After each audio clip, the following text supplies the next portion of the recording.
এখানে আজকে চিকেন দিয়ে একটু উইংস টাইপের করব। তো আমি এখানে হানি উইংসটা করব না, প্রায় 1.5 কেজির মতন রেগুলার যে পিসগুলো করে ওরকম করে নিয়েছি।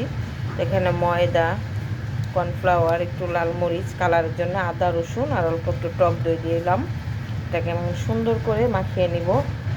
আরও কী কী দিব সব কিছু দিয়ে মাখিয়ে নিয়েছি, কিছুক্ষণ রেখে দিব। তো এইভাবেই সুন্দর করে একটা জিনিস খেয়াল রাখবেন, সয়া সস দিলে লবণটা পরিমাণ বুঝে তারপর দিবেন, কারণ সয়া সসে অবশ্যই লবণ আছে। তো এটা আমি সুন্দর করে এইভাবে কিছুক্ষণ রেখে দিব, তারপর আমি এটাকে ভাজবো। তারপর এটার মধ্যে 2টা স্টেপ টাইম লাগে মোটামুটি।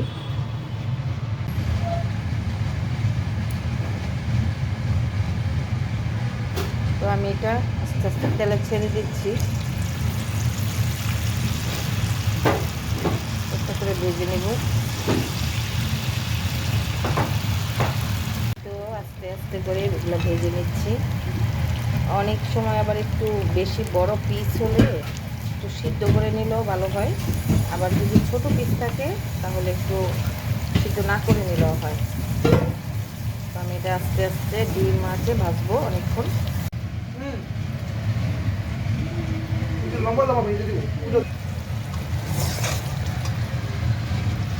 সবগুলো ভাজা হয়ে গেছে। এখানে তো সসগুলো আমি আগেই দেখাইলাম। তো এখন সব এগুলোর সঙ্গে আমি সুন্দর করে গায়ে মাখা মাখা করে নেব। মানে সাথে আবার নাগেটসও দেওয়া হয়েছে বেশি করার জন্য।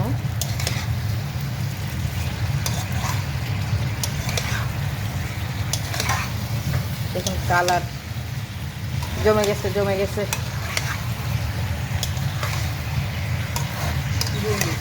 খাবার জমে গেছে। উইংস দিয়ে করা হয়, তো এখন সব কিছু দিয়েই করা যায়। আমরা একটা মুরগির ওড়াটা নিয়েছি, এটা 1.5 কিলোর মতো হবে। এখানে garlic sauce, soya sauce, oyster sauce, chilli sauce, sweet chilli sauce সব কিছু দেওয়া আছে। সসের কারখানা এখানে। তো দেখুন মাশাল্লাহ কত সুন্দর হয়েছে। অনেক দিন পর আমি এটা করলাম। এখন দেখুন তো কত সুন্দর হয়েছে। স্যারে খাবে। ও আজকে আমাকে এটার জন্য 500 টাকা দিয়েছে। টাকাটা একটু পরে দেখাবো, কারণ হাতে আসে নাই তো। এখন ওরে এত মজার খাবারটা খাওয়ায়া তারপরে 500 টাকা নেব। দর্শক বলেন নেওয়া কি উচিত না উচিত না? ভাবি খাবারটা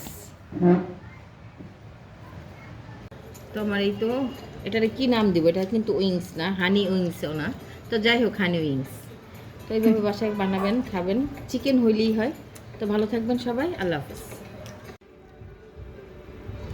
আমি এখন খাচ্ছি, দেখি এই ফ্লেভার সব মিস করে দিল। লেবু অসাধারণ অসাধারণ, মাশাআল্লাহ। নিজের প্রশংসা নিজে করলাম, আলহামদুলিল্লাহ। অনেক মজা লাগছে সত্যি করে। কো মজা নেই তো, হুম, মজা নেই। কি রান্দে ভাই, আপনারা তার ফলো করেন না? কয় পিস খাইছিস? 2 পিস খেয়ে আমার ভালো এটা ভরা ছিল, তো এখানে এই পেটে ঢুকছে। এই যে আবারও নাই, দেখেন দর্শক প্রমাণ। এখন কি করবো, এতগুলো খাবার করছে, নষ্ট হবে। খাইতে তো কারো না কারো হবে। দেখছেন, আপনাদের কাছে বিচার দিলাম। আমি করি মধু দেই তো।